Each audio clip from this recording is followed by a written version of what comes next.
You know, Joe, one of the things I love about being in the green room is getting the backstory, understanding the narrative of the person that I get a chance to have a conversation with. And so folks will get your bio. They'll read all wonderful things you are online. But take a moment and just share with me, if you would, who is Joe and what is Joe up to these days? So first of all, Che, thank you. And it's a privilege and an honor to be on your show, The Happy Entrepreneur. I'm super excited to share my wisdom. And I'm somebody that basically, has done the rat race, still do the rat race a little bit, but kind of decided that, there's more to life than being in a job and kind of being broke all the time. And so my purpose now is to try and help entrepreneurs and individuals understand that there's more to life. Yeah, there's more to life, which is so true. What should they expect from you on this particular episode, those folks that are tuning in all over the world? I'm going to be focusing on the art of communication in terms of corporate culture and understanding, how to hire people, how to treat people in an organization, and using your communication skills to actually generate more business. Wow. Using your communication skills to generate more business. Take a moment and kind of elaborate on that a little bit. Unpackage that for us. Well, I'll start with one of my favorite shows is Undercover Boss. And I'm always amused at the end of the show when the executive goes, "Oh my God, I should talk to the people that actually work for this company in the front line. Maybe I'll have some insights." Who would have thought? So I've kind of looked at it from, I've been in recruiting for 20 years.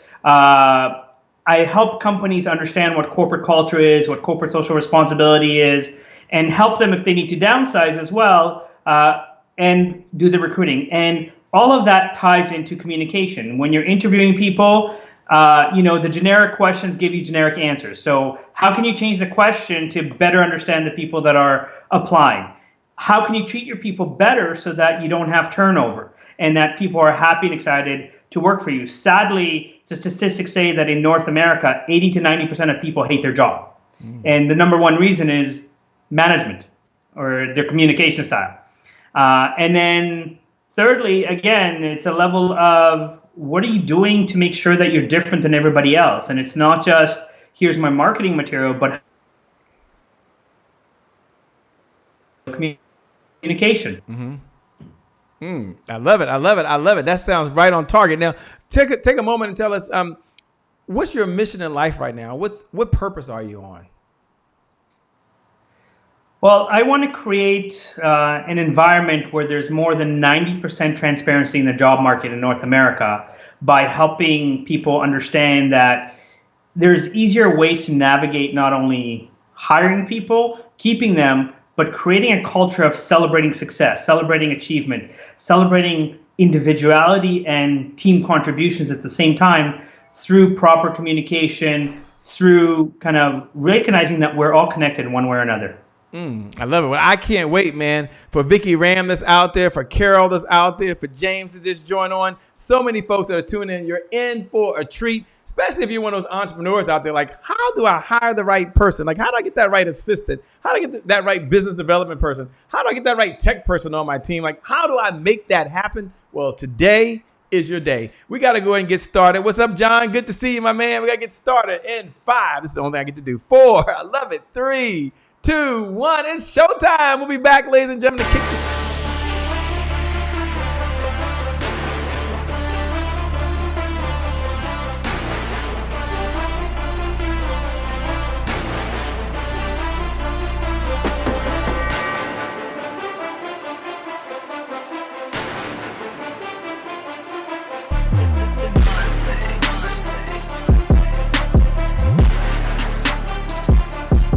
I made to my mom. I only did this message for one person, and that's my mom.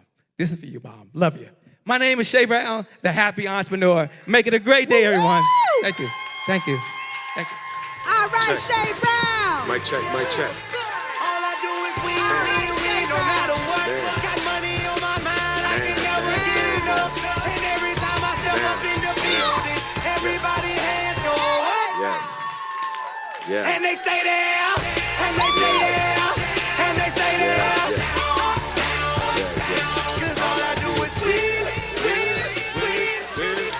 Well, it's a great day. My name is Shay Brown, the Happy Entrepreneur, and welcome to the Happy Entrepreneur Show, the #1 business development and revenue-focused late-night show in the country where we are on a mission. Yes, I love this mission. Our mission is to empower. Check that out. Our mission is to inspire, and our mission really is to provide you the entrepreneur, you the business owner, you the person that gets up every single day to make a difference in the world, to provide you with all of the resources necessary to execute 3 visions that I believe you have. First, you have a vision for yourself, the way you want to live, the foods you want to eat, the clothes you want to wear. It takes resources. That's holding you back right now. We're going to change that. Some of you have a vision for your loved ones, the ones you care the most about, the ones you want to send your kids to a school of your choice, or you want to write a check for another family member. Maybe it's just for health care, or some of you want to have a bigger contribution to family and ones you love. You know what? It takes resources. And then for others out there, you have a vision. This is the 3rd vision for the people you were called to serve. And imagine for a moment that you want to change the world. And whether you're a believer or not, I happen to be a believer, right? And there's this good book. And in the good book, there's a guy named Noah. And imagine Noah has this vision from God. He's been given the experience like you, given expertise like you, but there's no hammer. God, he has a problem. No resources. There's no nail. Whoop, he has a problem. There's no resources. He has no wood and he has no team. He has no resources. So Noah's sitting there saying, I need some resources. And that's why we have Joe here today to give you the resources necessary to make sure you bring on the right team. So with that being said, let me welcome to the platform, welcome to the Happy Entrepreneur Show, the one and only Joe Stetter. Did I get that right? Stetter? Yes, you did. Think about it like stutter, but with an E, right? So, Jay Brown, thank you again for having me, the Happy Entrepreneur. I'm so excited, and I don't think it's a coincidence that the Happy Entrepreneur is interviewing the founder of the Celebrate Group. You know, we're in an energy of positivity, and regardless of what's going on in the world, you can still focus on those positives. And I'm excited to share some of my experiences and some of my knowledge as it comes to that. Yeah, and when you think about that, staying positive for where we are in the world right now, how are you able right now for where you are and with everything going on? These are uncharted waters. We're in times like we've never seen before. How are you able to maintain focus, man, during a time like these? You know what? This is not the first time I've faced adversity, maybe not on such a large or global scale. But at the end of the day, if you're not willing to take a leap of faith and pivot at a moment's notice, you're going to be left behind. Companies as a whole that kind of go, we don't need to change, we're the best, no one's ever going to touch us, they get smoked. You know, in the job market world, Monster, for example, was the industry leader, and they had an attitude of we're too big to fail.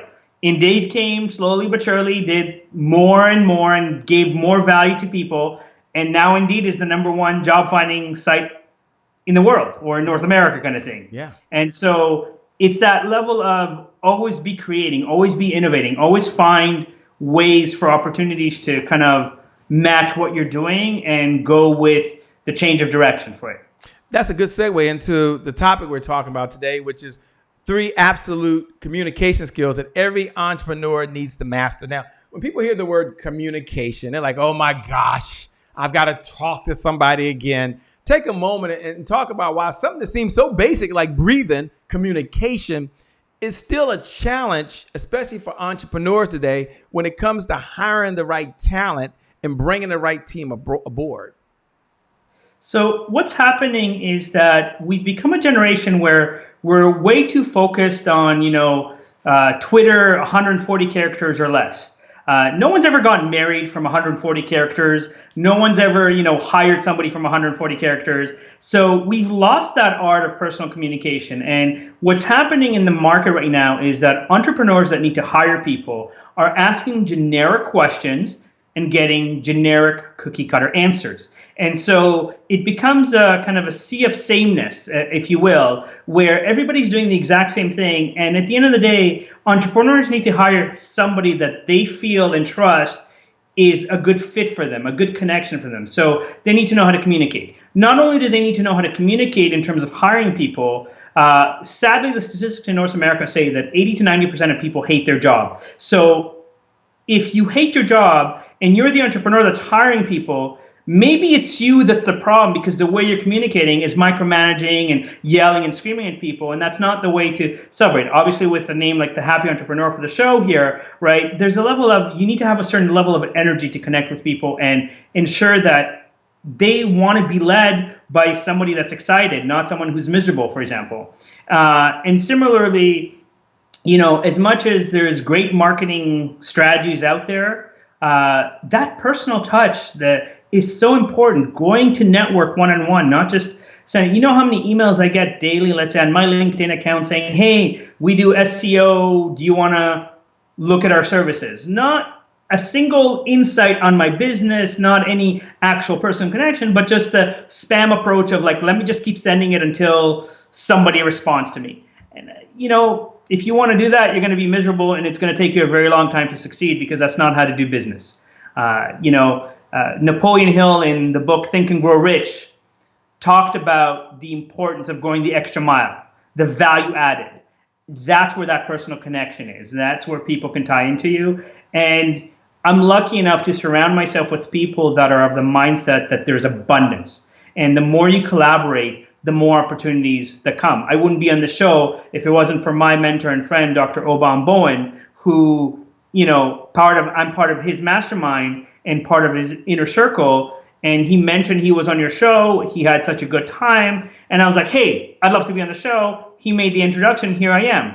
If that didn't happen, if that personal introduction didn't happen, I wouldn't have this opportunity. And I think a lot of people are missing that. That's where communication kicks in. You mentioned and you stated earlier when you first started sharing that we're asking generic questions, we're getting generic answers, and therefore there's this challenge with making sure we're even hiring the right people as entrepreneurs. Can you peel the onion, talk about that, maybe even give us an example? And for those folks like Francis out there watching, Kim Wyckoff who's out there, Craig Talley, Alyssa says she's tuning in from beautiful Florida. We appreciate all of you tuning in right now. Talk about what you meant by that, please. So let's start with kind of the formula most people follow in questioning. So if you ask questions like, tell me about this job, everybody lists their duties and their responsibilities. I know how to do this. I know how to do this. I often give this example. If you're applying to be a receptionist somewhere, an administrative assistant, and you tell me that you know how to answer the phone, a potential employer is going to look at you in shock and go, really? A receptionist that knows how to answer the phone? We did not know that. Because unless you live in a cave, an igloo, or a Mennonite, chances are you know how to press the green button and go, hello, how can I help you? So people asking, tell me about this job, get generic answer. So I modify that question and say, what are your 3 biggest achievements in the job? Because now you need to quantify for me how good you are. So if a receptionist says to me, I know how to answer 60 calls a day with 12 different lines, I can measure 60 calls a day with 12 different lines. I can't measure, I know how to answer the phone, for example. And so we need to shift away from generic questions like, another standard question that everyone asks is, what are your 3 strengths? Well, everyone says I'm hardworking, I'm dedicated, committed, and I'm a team player. In 20 years of recruiting, I've met very few people that say, listen, I'm lazy, I'll show up late, none of my work will be any good, and I really hate people, please hire me. Not unless you're related to them or having an affair with them that you can kind of get away with that. Mm-hmm. So why are we asking such a stupid question? Instead of, if you want to know, let's say, real characteristics of the person, one of my favorite questions in an interview is, if I were to ask one of your closest friends to describe you in 3 or 4 words, as if they're setting you up on a date, how would they describe you? If you tell me that your friends are going to describe you for a date as hardworking, dedicated, committed, and a team player, it is the worst date possible. Now, what's interesting about that question is when you shut up and step back and let them talk, I've had people that rationalize out loud which friend is going to set them up on a date. They're like, oh, Sarah thinks I'm crazy, not Sarah. So definitely Jenny. Jenny will say blah, blah, blah. And I'm like, okay, well, the fact that you think Sarah thinks that you're crazy tells me something about your personality right away. But changing the word a little bit from, let's say, tell me about this job to what was your biggest achievement in this job? You get to see how passionate you are. You get to see how the efforts match to what you're looking for and understand, because at the end of the day, any profession that you take, let's say an accountant that tells me I know how to make financial statements, Have you ever met an accountant that does not know how to make financial statements? If they don't, why are they an accountant? Kind of thing, right? So stop asking these kind of redundant questions. Like, yes, there's a very large behavioral list of questions that you can find on Google for an interview, but modify them to results or to value that's significant to you. Because, you know, a lot of these generic words like hardworking, let's use that as an example. Let's compare, let's say, accounting and nurses. During tax season, accountants, it's pretty much mandatory that they work 80 hours a week. So what's hardworking, 100? Versus a nurse that might be doing, let's say, an 18-hour shift and then have to stay an extra 2 or 3 hours because the next shift didn't arrive for whatever reason. They're both hardworking, but the measure of hardworking is very different. So it is very important that entrepreneurs learn how to communicate, where they ask specific questions that relate to the personality, that relate to kind of either skill sets that they don't have themselves that they need to make sure the person is mastered to help them grow their business, or skill sets that demonstrate you can handle the volume that I have. You know, there's a difference between someone who sold lemonade when he was 10 years old, calling someone a salesperson, and someone that says, you know what, I did, like, for example, one of my roles, I went and worked in a private college, and before I came in, they did $530,000 for the year in sales. I generated $860,000 in 1 month for them, right? So when I say $860,000 in a month compared to $530,000 for the year, instantly you know that I have the ability to sell. Now you can ask me extra questions about how did I do it? How did I kind of almost double what they did in an entire year in an entire month? What strategies did I implement as a salesperson? But now you can kind of see the thought process to make sure that this is the kind of salesmanship that you want or you need for your business, for example. And so entrepreneurs need to stop asking the generic questions that give them the same cookie cutter results. Tell me about yourself. What are your strengths? What is one of your weaknesses? Things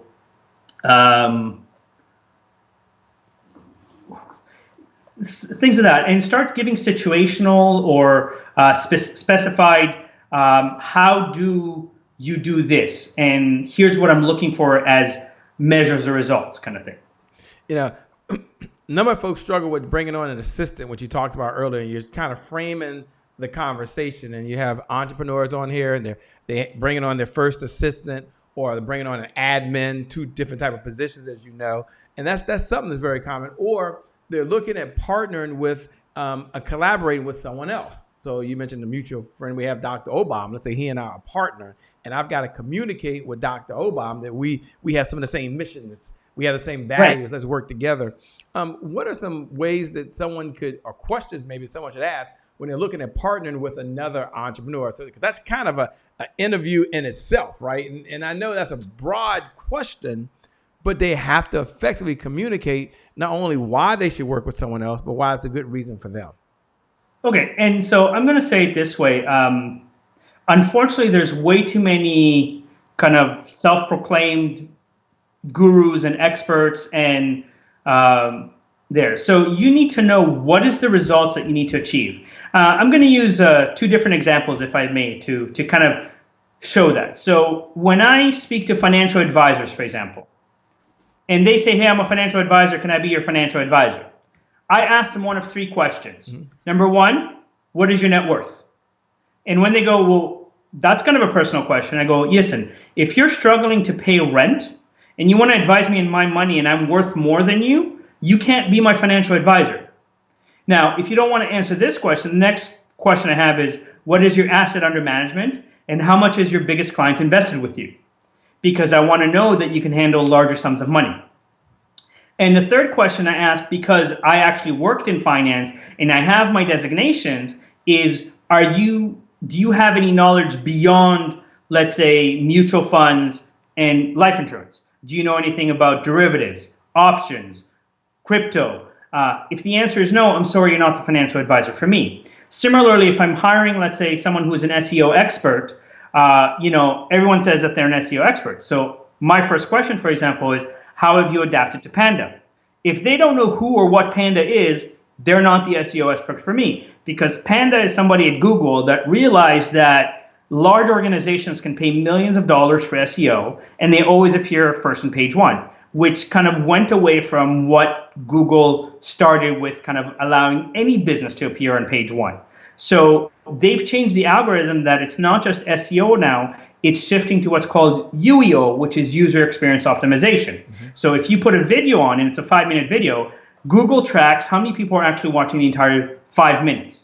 How many people are scrolling past the breaking point of the eye on the page? How much time are people spending on your website? Are they clicking on any of the tabs? Are they clicking on the experts? Because of this new algorithm, I'll call it, eBay lost 80% of their organic traffic. So when a company like eBay loses 80% of their organic traffic, you better be aware what Panda is and how it's affected the world of SEO, for example. Now, I'm not dismissing someone that knows how to connect with different groups and create organic traffic for you. But again, looking at your show, Che, for example, it's a national show. So there's a very difference between joining a local, like, hey, let me be part of this group, let me support this here locally, and joining groups that will give you national exposure, for example. And you have to have somebody that knows that. So when you're partnering up with people, whatever their expertise is, you need to sit down, take it, and kind of interview them from a perspective of, okay, I need this from you because I don't know this. So can you give me proof that you've done this result, that you can generate this for me? Can I speak to some of your clients that have used you in the past? And because I want to get their experience with you, for example. If someone's afraid to give you their clients, that's a red flag. Like, I'm not talking about all their clients, but there's always a client or two that's giving you a testimonial very publicly that will be happy to speak to anybody that has questions or concerns about you, kind of thing. So it's very important to kind of draft the conversation on, okay, how can we make this a win-win-win situation? What are your strengths? What do I bring to the table? Everybody has a network, but how much of our network overlaps? How much of our network is the exact same events, the exact same there? If it's the exact same, maybe it's not the right partnership if it's not going to produce results that help you grow and help you move faster, kind of thing. Very powerful. Why is this so near and dear to you? I mean, every time you talk about it, the passion comes out. Even before we started, the passion comes out. I hear the fire, the wheels start turning. You're like, yeah, this is my time, Shay. I'm ready for this. Where does this passion come from, my man? So in trying to figure out what I want to do when I grow up, I've switched careers 9 times and jobs 17 times. And every time I switch career and every time I switch job, I've had to get new designations. I've had to learn how to communicate with the industry and the people around me. And I figured out ways to make it successful in one capacity or another.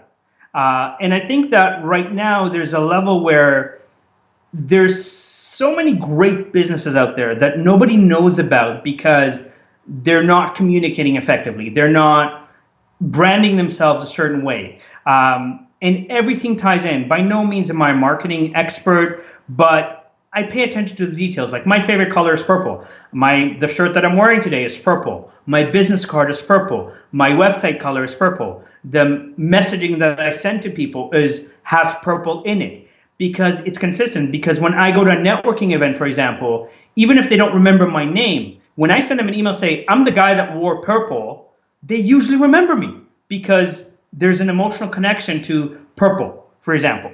And it's not just, let me try to have the same cookie cutter conversation. It's, here's where I'm different. Here's where I'll talk to you about things that matter to you. And I'll ask you questions about how this works. As a recruiter, I've been a generalist and I've recruited for companies like Deloitte & Touche, Apotex Pharmaceuticals, Aecon Construction, Tata Consulting Services, IBM.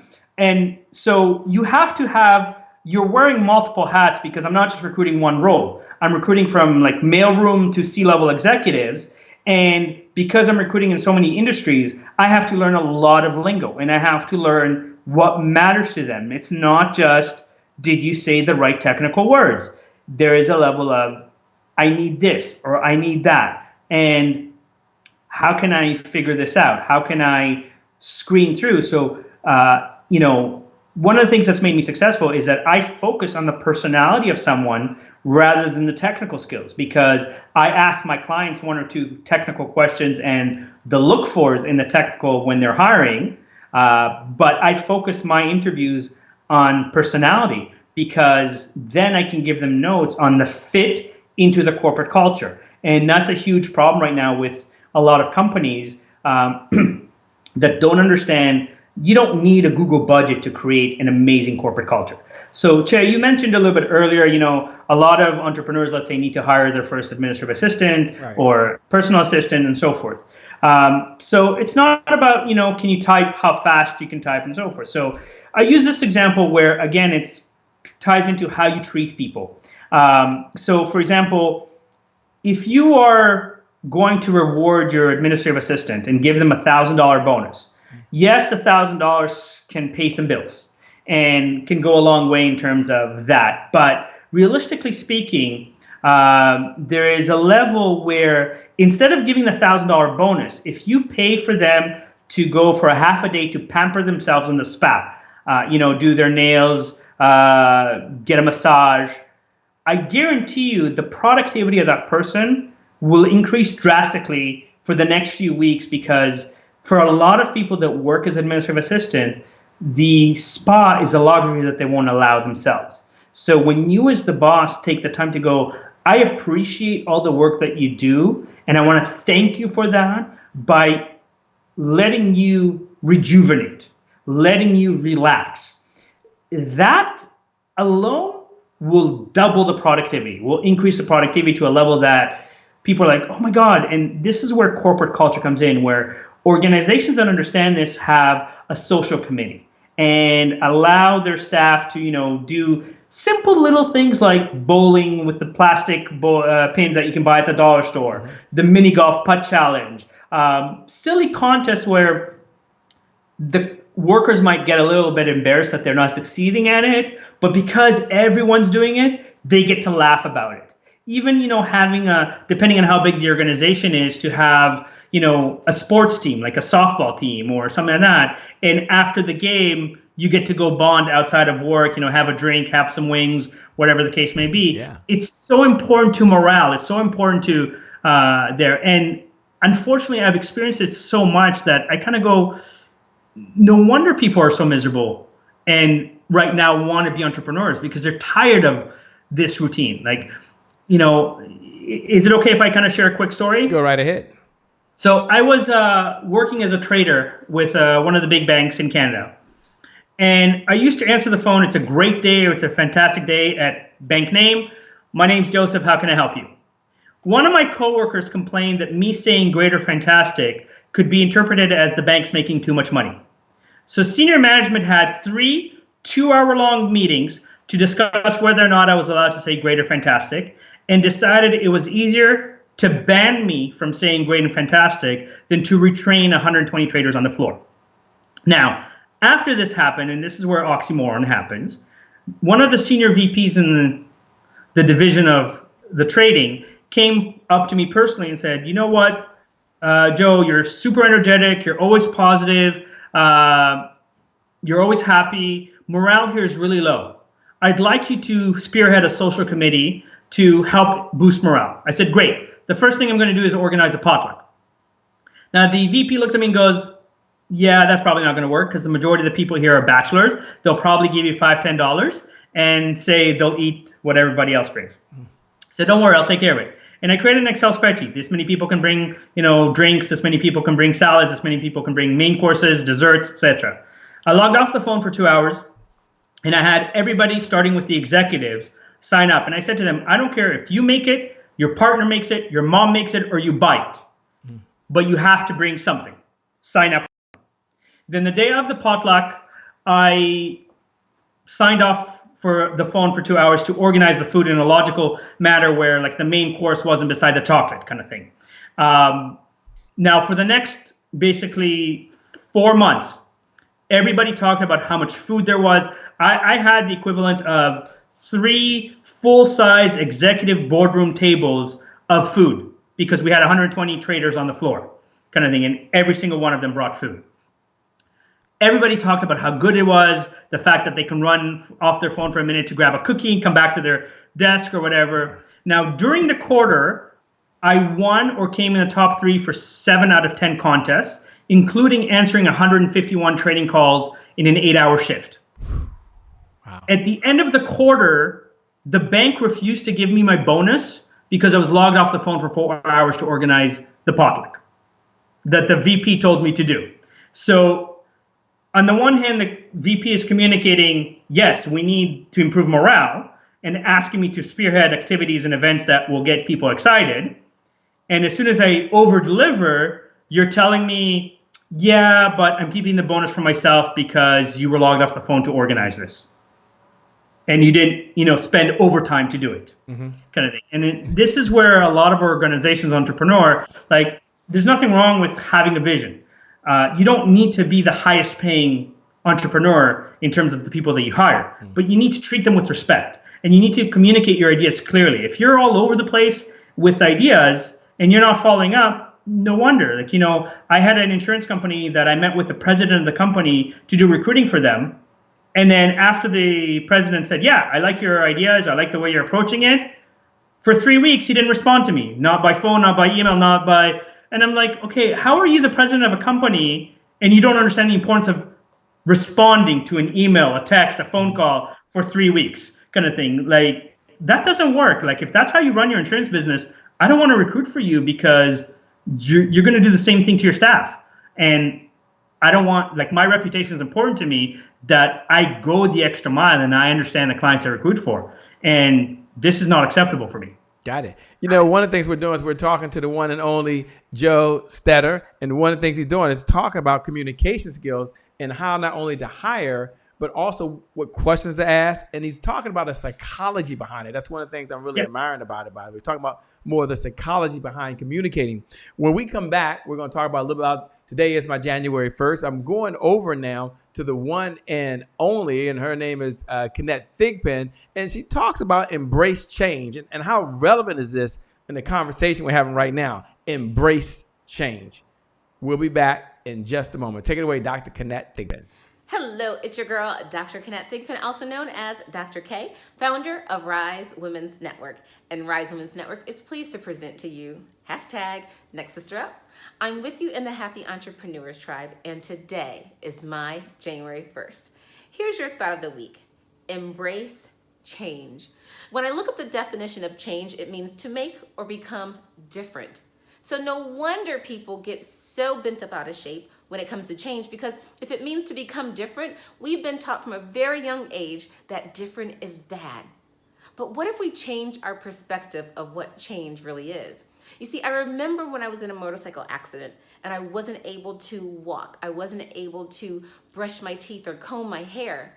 Talk about change. And for you, maybe there's been life events where you've experienced change. I mean, just look around. COVID-19 has caused change for many of us. But I think we should view change as something positive.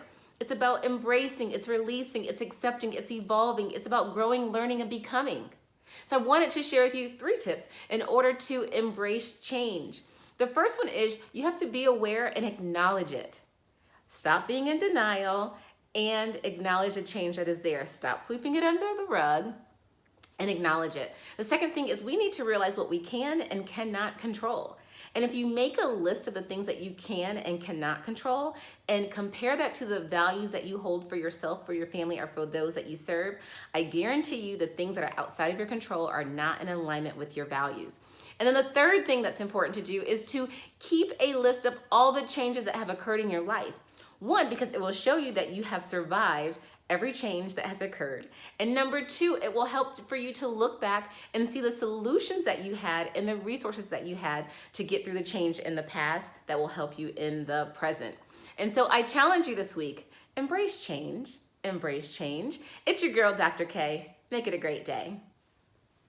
Well, it's a great day. My name is Shay Brown, the Happy Entrepreneur, and welcome back to the Happy Entrepreneur Show, the #1 business development and revenue focused late night show in the country, where we're on a mission. And our mission is to empower. Our mission is to inspire. And our mission really is to provide you, the entrepreneur, with all of those resources to execute that big vision you have for the people you were called to serve. And sometimes that's the only thing that's holding us back. We know our purpose, we know our passion, but we don't have the resources. We don't have the expertise. We don't have the team in order to execute and get things done. And I'm really excited to be talking to the one and only Joe Stetter, who showed up today to talk about not only communication skills, but how to hire, how to ask questions, and then also how to make sure that you're bringing the right person aboard to your team. And how true is that? You know, Joe, we have a mantra here called "Today is my January 1st." And for those folks that know what I'm about to do, you can look right below the video and just write "Today is my January 1st." And today is my January 1st represents that moment in time, by the way, where throughout the day you can make a decision. And that decision could forever change the trajectory of your life. You either go to the gym, or in this case, you don't go to the gym. You got to go to the gym in your house. Or you sit on the couch.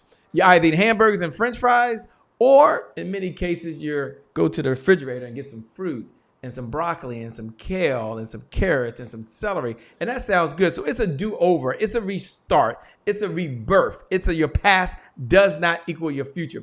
Joe, when you hear those words, "Today is my January 1st," what does it mean to you? What do you hear? Well, the first connection is I'm expecting my first daughter on May 30th of this year. So to me, it's about creating the opportunity of abundance, creating the opportunity to understand that, you know what, you're going to thrive if you are willing to take a leap of faith, if you're willing to try, if you're willing to be inquisitive and creative and, fail, because failing is part of life and you learn from that. And there's a level where right now with all this COVID, and the long term in terms of recession that's going to come out, because it's going to be at least a 6 months to 2 year recession after this for sure. Like, how do I, create those extra revenue streams? It's amazing to me that as a recruiter, sometimes when I speak to people, they're so terrified of starting a business because what if I fail? But, I use this example, my father, God rest his soul, was a civil engineer until the day he died. And he loved the profession. But did he have bad bosses? Absolutely. He chose to sacrifice in order to provide for the family. And I respect and admire that so much because he was such a wise man. But if let's say you're a musician and you get a gig once a month for $100, you're going to enjoy that $100 more than your entire salary on a job. So as an entrepreneur, a lot of people associate that if I'm going to be an entrepreneur, I have to make it a Fortune 100 company right away. Listen, if you get to that, more power, and I wish you success and congratulations and kind of be excited about that. But even if you're doing it to subsidize your income and go, you know what, I want to be able to send my kids to school. I want to be able to travel more. I want to have more choice in life.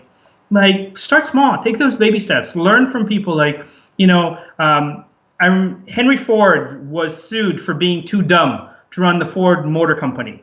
And during his trial, he was asked who in history did blah, blah, blah. And he goes, I don't know. And they accused him and said, well, if you don't know this, how can you be the president of Ford Motor Companies? And he said, because there's this little invention where I can press a button called a telephone, and I can bring in a historian who knows exactly who did blah, blah, blah in history. My mind is focused on building a great engine. That's all my mind needs to know. And as such, this is where, other people have said this, and I've kind of implemented this for my own business. As the president of my company, I should never be the smartest man in the room. If you're smart enough to hire people that know more than you in their expertise, you can grow your vision much faster because they know what they're doing. Like marketing, I have a great marketing team that supports me and helps me. Annie Koshi, that was part of your show, Mirella Scalese, who's created some amazing infographics and stuff like that. And I trust their expertise because they know what they're doing. I kind of go, here's the content, here's the message, here's the communication. You guys make it do what it needs to do because that's your expertise. I hire an accountant to do my accounting because I don't like sitting on an Excel spreadsheet and calculating everything. I hire a lawyer because they know the law and they know how to word things to protect me in my business, because most entrepreneurs will tell you they failed once or twice. I manifested a business partner that taught me a $300,000 life lesson and wiped me clean. And I had to kind of go beyond zero to minus 300,000 and rebuild myself from the ashes, kind of thing, like a phoenix rising. But there's a level where even though I was burned, I still believe in the importance of communicating with others, sharing duties, sharing tasks, collaborating with people that have achieved more, and hiring mentors and coaches that can help guide through some of the, you're going to experience this. There's amazing books on it as well, that it's just a matter of, again, you know what you know, and there's a level of, okay, how can I replicate this? How can I help the world? In my case, for entrepreneurs, if I ask most companies, when was the last time you checked with your employees what drives them? For most employees, it's security, income, growth, or happiness are the four factors that they look at. But if somebody's driven by happiness, you don't need to pay them a lot of money. You just need to treat them well. You need to acknowledge them that they did a good job. You need to give them their kudos when they have put in that extra effort, for example. And not enough organizations do that. Unfortunately, there's a mindset of, I need to look at an Excel spreadsheet and make a decision based on the Excel spreadsheet, as opposed to have those real life connections, have that, especially when you're huge, a company like, let's say, Deloitte and Touche, when they have like 40,000 employees, you can't know every single one of them. It's physically impossible. But you can create tribes, and within the tribes, you have set cultures, you have set behaviors, so that anybody that's working there knows what's expected, knows how they're being treated, and anyone that's joining the team can transition easily. One of my favorite case studies on this is two of the biggest giants in retail that exist, Walmart and Costco. Now, I'm going to speak with statistics from Canada because they're a little bit different from the US, especially from state to state. Walmart believes that if they gave their staff $1 raise, they will, the four Walton brothers that are each worth between $38 and $45 billion, that if they gave $1 raise, they will go bankrupt. COVID aside, where now they have to give a raise because it's kind of mandated by the government as well. Walmart is trying to kind of automate things with self-checkouts. The top store manager in Ontario makes about $70,000 a year. And they have a mindset of micromanaging, where they're yelling and screaming at their staff and checking everything that you do, and kind of constantly like over your head, kind of looking at you going, where are you doing this? Where are you doing this, kind of thing. And if you look at Walmart staff, most of them look like they're ready to die because they're miserable. Now, Costco, for example, has cashiers that make $100,000 a year. Costco has calculated that to lose, like the worst Costco store in Ontario during the weekday makes $1 million a day. So Costco starts cashiers at $17 an hour. And if during the 6 months probation, you score well in one of three categories: how fast you are, how accurate you are, and your ability to do quick chit chat but keep the line moving. If you score well in those three categories, Costco will bump you to $22 an hour after your 6 months probation, because if calculated, it's cheaper for them to give you a $5 raise than the cost of $140,000 a month to lose one good cashier that knows what they're doing. Costco gives their full-time employees benefits, discounts on product, and even on weekends when it's crazy busy, everybody there is laughing, joking. Even now with COVID, you go into Costco, as much as there's the restrictions in terms of distancing and making sure that everything is as safe as possible, there's still an energy and a vibe of happiness. There's still an energy of like excitement to work there. And this is where, again, it's that mindset of treating people. 70% of the back office at Costco started pushing carts or being cashiers.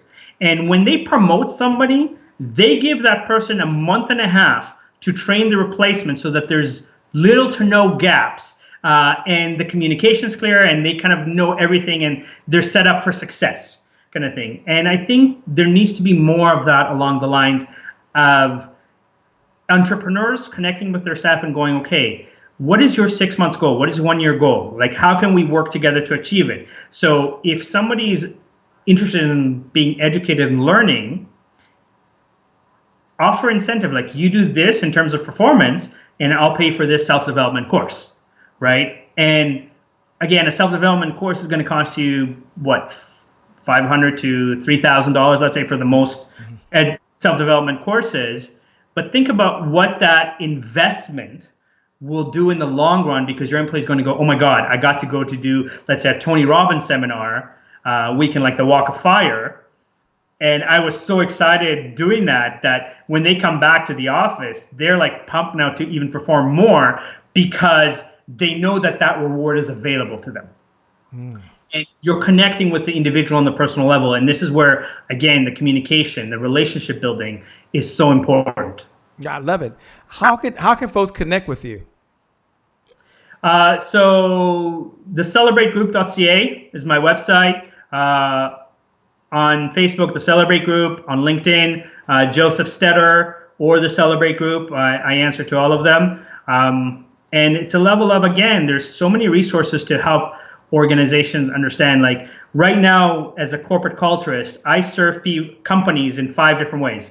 I help them, first of all, hire the right people, because I also do up to 5 personality assessments on each candidate and give you all the notes and summary as to what makes them tick, so that you know how to keep them for the next few years.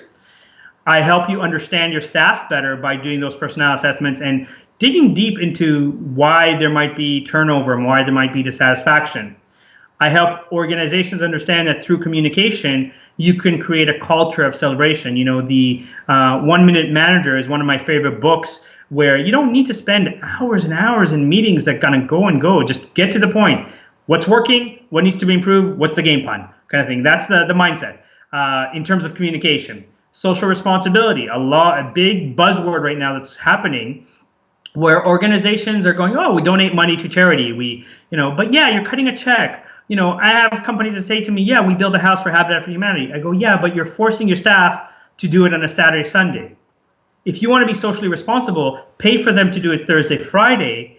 And if your staff is enjoying the experience, let them choose to come back Saturday, Sunday, because Saturday, Sunday is the employee's personal time. It's family time. It's, downtime, kind of regroup, rejuvenate.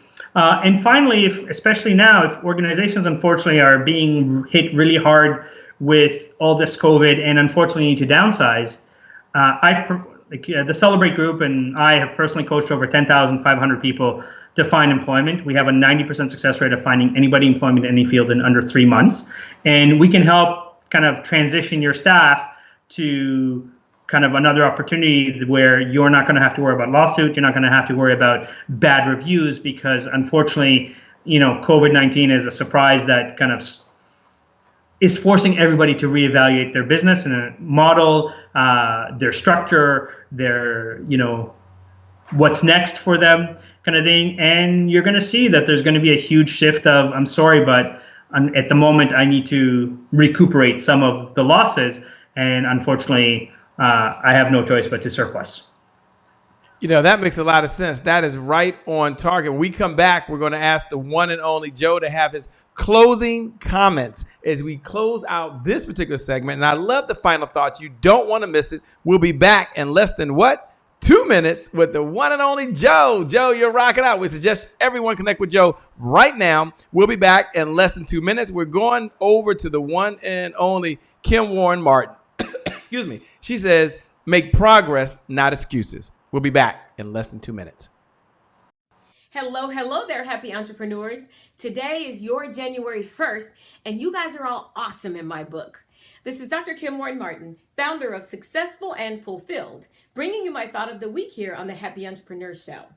This week's thought is, make progress, not excuses.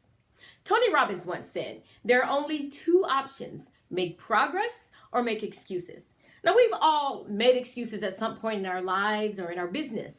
But if you happen to be someone who's moved past making excuses and certainly letting them hold you back, kudos to you. Thumbs up. But if you're struggling and lacking motivation, here are 3 things you can do to motivate or inspire yourself to take action. Number 1, think about a successful person you look up to and ask yourself, what would that person do? For example, what would Oprah do? Or what would Mark Cuban do?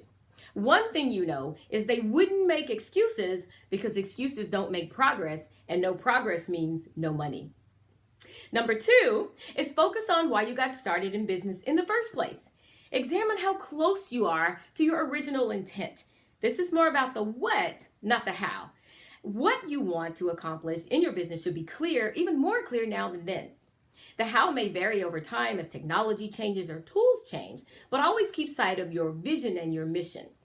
And finally, you can go to the nearest mirror, look yourself straight in the eye, and point at yourself and say, man, you got this. Girl, you got this. The Bible said David encouraged himself in the Lord. And sometimes we just need to see that we believe that we can do it on the inside without outside approval. So do it for yourself and the people you're called to serve. Plus, know that I believe in you and I know you got this. This is Dr. Kim Warren Martin, founder of Successful and Fulfilled, with the thought, make progress, not excuses. Until next time, make it a wonderful day. Back over to you, Shay. Well, it's a great day. My name is Shay Brown, the Happy Entrepreneur, and welcome back to the Happy Entrepreneur Show, the #1 business development and revenue-focused late-night show in the country where we're on a mission. And our mission is to empower, our mission is to inspire, and our mission really is to provide you, the entrepreneur, with all of those resources that you need to execute the vision you were called to serve. And so for the people you were called to serve. And so I don't want you to be held back because you don't have the resources. You don't have the necessary talent. You're not connected to the right folks. Joe is one of those folks, especially for every single one of you who are either working right now and you're looking to transition, because he does help folks with recruiting, helps folks transition. Or as an entrepreneur, many of you are like, wow, I've got to hire a 1099, or I got to hire a full-time person, or I've got to work with someone I'm going to collaborate with. What's the best way to navigate those waters? And that's what I like what he's doing right now. He's making a difference in the world. Joe, before you give your closing comments, I'd like to go rapid fire if we can for a moment. And rapid fire is where I get to ask any question and you get to answer it in a minute or less. And I'm just curious, man, as you've been doing the talking, of all the lessons you've learned along this journey of life, what's one lesson you learned from a mentor that you can share with us that's going to help us along our journey? Me personally, I overcomplicate things way too much. So my mentor is stop thinking 10 steps ahead and just do the first step first. Do the first step first. Why is that so important? Because we get so in our head that I need to do this, this, and this, that we actually forget to execute and do the one thing that will get us started. That's what Dr. Obama actually said to me yesterday as a conversation. He's like, you know what? I love that you're thinking so far ahead, but do step 1 first. Yeah. Yeah. You've had opportunity to be a member of Toastmasters for a number of years, win awards, and do some cool stuff. What's one of the things you've learned through Toastmasters as it relates to communicating? And there's so many through all the modules and different levels and so forth. But you take a takeaway. You say, you know what? This is one of the reasons why Toastmasters has worked for me, and I'll share this idea with everyone that's listening right now. Confidence. When you are confident, whether it's in business, whether it's in relationship, if you approach someone and go, I'm high, can I get your number? Generally, your chances are very slim because unless you're very attractive, the person's not going to talk to you. It's no different in business. If you come and say, please, please, please work with me, you don't have confidence that you have something to value. Have confidence that your message, your experience, your knowledge is important and is needed. And find the right niche for people to work with. I love it. And Joe, what do you enjoy most about what you're doing now? I mean, you can be doing a lot of different things with your time, but it sounds like this is something you really enjoy. You have a passion for. What do you enjoy most about it? I think I enjoy the fact that I'm going to create a ripple effect of how people treat each other, and generations to come can go, you know what? This was implemented. Like I remember Joe saying this, or I remember this, and I'm going to continue that because I see so much value in, doing extra, connecting with people one-on-one and not just, just internet kind of thing. And at the end of the day, I want people to succeed because I believe in abundance. There's, I think between Canada and the United States, there's something like 700,000 businesses. So as a entrepreneur that serves businesses, I'd love to say I'm serving all 700,000 of them, but realistically, it's not going to happen. So understand there's more than enough business for everybody, and just make sure that you're present to who you are, how amazing you are, and what about you is unique or different that can be celebrated in a way that moves you forward. Yeah. Sometimes the topic comes up with affirmations, and that's certainly important to certain people. I'm curious, is there an affirmation? Is there a quote? Is there a saying that you tell yourself to keep you focused, to keep you on track, to keep you so upbeat? Like, what thoughts go through your head that allow you to stay at the level that you are right now? Well, I have a vision board that I look at every day, and I have 18 affirmations that I go through every day. And it's a matter of, everything happens for a reason. In times of struggle, instead of going, why me, more of why now? What can I learn from this? How can I grow? How can I become better? And I think to me, that was the biggest thing, because I've had to do it so many times to reinvent myself, both in terms of being an employee and now as an entrepreneur, that it's like, okay, COVID, you told me I need to be at home. Great. Time to create a new course. Great. Time to connect with people I haven't spoken to in a while and see how we can collaborate in terms of helping their business and in return helping me, because there's a kickback. There is, an opportunities that I wouldn't have had otherwise. And it's just a matter of staying positive and trusting, having faith that there's abundance and abundance is coming. I love it, man. Thank you again, man. We appreciate you spending time. Tell the folks once again, how can they connect with you? I want to thank you for being on the Happy Entrepreneur Show. And then go ahead, if you would, and share your final thoughts. You certainly have a heart to give. You have a heart to serve. You showed up.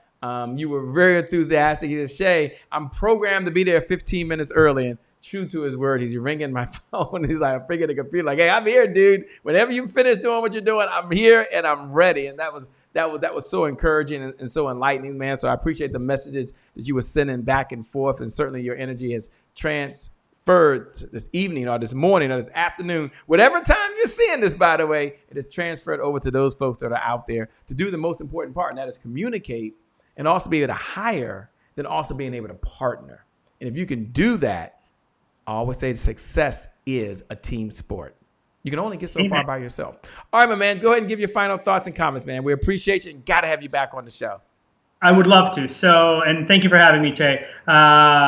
It's been a great experience. So again, in terms of connecting me, the celebrategroup.ca, info@celebrategroup.ca, LinkedIn, celebrategroup.ca, or Josef Stetter, and then Facebook, Celebrate Group as well. And I'll respond and happy to connect there. In terms of final thoughts, I'm going to say this. You know what? One of my favorite adages is no man is an island unto himself. So understand that as an entrepreneur, you have a vision, you know where you want to go, but you need to trust that people are going to come into your life to help build you and take you to get you where you want to be faster, because they have resources, ideas, network that you might not have access to. So get a mentor, get a coach. If you kind of get a mentor and you achieve their level, find a better mentor, kind of level up, as it says. And don't be afraid to take a chance, because you know what? The world needs authentic, real communication. Not just, here's my product, here's my service, but communicate the story of what is your expertise and why. Communicate that you care about people, that you are of service. Napoleon Hill, Think and Grow Rich. The moment that you're of service, you'll get back 10 times what you put out. So keep that in mind, and life will be happy, and there will be abundance, and you'll get interviewed on the Happiness Business Show, and you'll get introduced to people that, look, I'm here in Canada, but I'm speaking to you in Washington, and your viewers, and there's an opportunity now to go, hey, wait, I need to do this with my business. I never thought about this. I never thought about corporate culture. How do I take care of my people? How do I communicate that I appreciate them? And so this is where that's my expertise. You know, your expertise is whatever your expertise is. Your experience is your experiences. And I'll leave with this. When you point a finger at somebody, there's 3 fingers pointing back at you. So understand that don't find the excuses, find the solutions. And the more if you don't know how to find the solution yourself, reach out.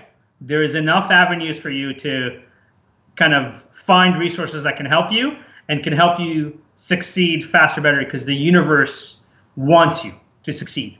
You are destined to have some level of success in life. Fantastic. Thank you again so much. We appreciate it. With that being said, we want to thank the one and only Joe Stetter for being on here this evening. I want you all to know that listening, you're amazing. I want you to know that you're incredible. I want you to know that today is your January 1st. You're going to hire the right person. Today is your January 1st. You're going to communicate your mission, your goals, and your objectives to someone else who's going to partner with you. Today is your January 1st. There is abundance, and it's owed to you. With that being said, my name, by the way, for those folks that just tuned in, is Shay Brown, the Happy Entrepreneur. Make it a great day, everyone. And as I always say, I want you to remember, life is long. Time is short. Enjoy the moment and make the most of it. God bless, and I wish you success. We'll see you soon. Bye-bye. Thanks a lot, Joe, man. You're a rock star. Bye-bye. Thank you, everyone. It's been a pleasure. Thank you, guys. We'll see you again soon.